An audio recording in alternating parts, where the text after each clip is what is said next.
We're holding Yudches. Emunas Chachomim. What is Emunas Chachomim? When a Chacham tells you something, you accept it. It's not, you question what he gives you, what he tells you.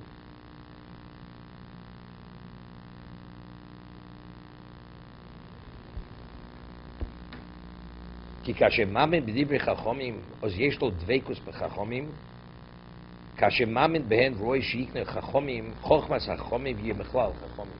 What is אמונה? I believe what you tell me. And that's attaching to the chacham. אבל אם אין מאמין בדברי חכמים, איך יהיה חכם? I question your words. The chacham represents chachma. So if you are not agreeable to accept, I'll consider what you say. That means you're not embracing Chochmah. So if you're not embracing Chochmah, how do you expect to be a Chocham? Kachomru, beperk medlikin, the dochum rabbonon havali atzmo. Who atzmo ye Talmud Chocham? A person who reveres dochit, who reveres Talmid Chachomim, himself be the Talmud Chocham. Means bar mitzvah v'sola bezos Hashem yisbarach. No, we're not talking about that. He tells you it is the way it is. No, logically you have a right to disagree. He tells you a svara, and you point out there's a certain flaw in the svara. It's fine, that's not a problem. You say, I hear what you're saying, but. What's the but? He represents Chochmah.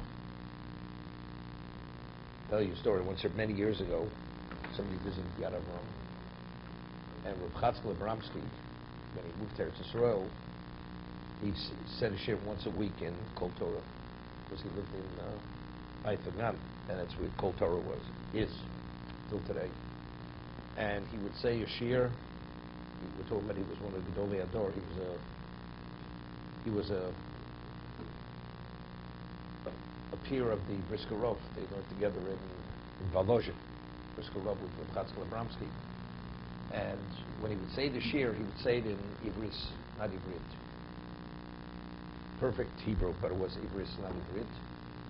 And he would say it in a way where he would allude to everything imaginable without just quoting names. And he'd like weave it into the Gemara. And Kol Torah is not Yeshiva Gedol, it's Yeshiva Katan. It's like the boys are maximum 21 years old there. That's the age. So a 20-year-old boy goes and says to Rabbi Kalatsky, speaks up, he says, he hears the svara that the Rosh Yeshiva is saying, but to him he has difficulty. It seems not to be fully logical. That's what he says to Rabbi Kalatsky. Rabbi Kalatsky says to this boy, he says, if you'll ask me, but you have difficulty from a Rambam, from a Gemara, from a Rishon, okay. But tell me, I've been learning 85 years. I know Shas from beginning, backwards, forwards, up and down. And you, 20 years old, are telling me that it's not logical. What do you understand what logic and what not logic is? That's what he said to him. So the person who was visiting said he was there because I said it over, and from somebody else who wants to learn in Baltimore, learn Kol Torah, he says he was there at the time when Rabbi said that during the shir. So I disagree. It's not logical. What do you know what logic is? He represents Chochmah.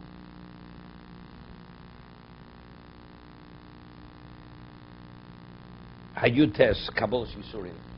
One of the characteristics you need to acquire Torah is Kabbalas Yisurim. What does this mean? Ki kasher mekabel Yisurim roi LaTorah. Person who's able to accept Yisurim upon himself, suffering, then he has capacity for Torah. Why? Kachomru perkam de brochos. Gimel matoros tovas nitnu l'Yisrael. 3 special gifts were given to Klal Yisrael. V'kulam nitnu elei de Yisurim. And each one of them was given through Yisurim. You have to be willing to suffer for them. HaTorah, d'chsiv asher ageve asher yasrena Hashem, umitoros l'slamdenu. Fortunate is the person who Hashem is miyaser. Umitoros l'slamdenu k'mo she'izbar b'agdoma k'mo she'izbar b'nesidus olam ki haTorah b'frat hu ha'seichel v'achochma Shena mido gufanus. Torah itself is spiritual. It has no relevance to the physicality of the person. Fichach ino the magia la mala habilti gufanus rak bismaida gufanus vayisurim matir gufani at she'efshel lagia la madriga sichlus. Saying something very interesting. Said this many times, that how does one acquire the Kesed Torah? You have to minimize your physicality. Tochal, Tishtel, or Tishon, Chai Tsar Tichya. The Mishnah. By limiting and minimizing your physicality, that gives you a greater capacity to have relevance to Torah itself. Because Torah itself, in its essence, is spiritual. So, if your tendencies and your interests lie in the physical, there's a blockage. You don't have. So you say, well, it's a distraction. It's more than just a distraction. It's because the reality of who you are, you're lacking in your spiritual makeup. But if a person only lives only in a way to satisfy his human need, but nothing more than that, which is your obligation, then you have that's called a spiritual person. And if you're spiritual, then you're the vessel, you have the capacity to process spirituality. He agrees to minimize his physical needs. And through that, he's removing his lowliness, his earthiness. It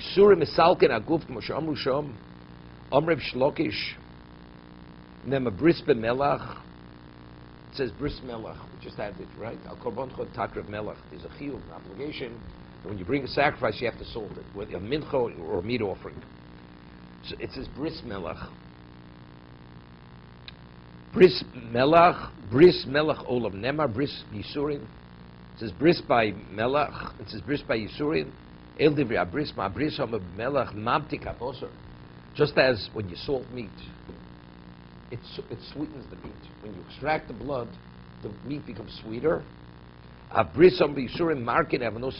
also extracts the sins of the person, so the person becomes sweetened.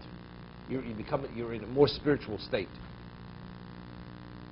I've never eaten meat with blood, so I'm not sure. I don't know, but evidently, blood itself, whatever that taste is, it's sweeter after the blood is extracted.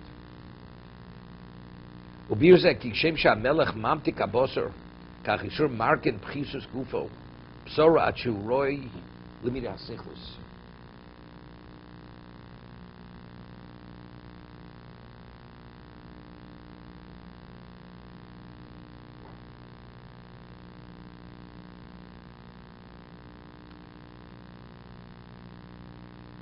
To be continued.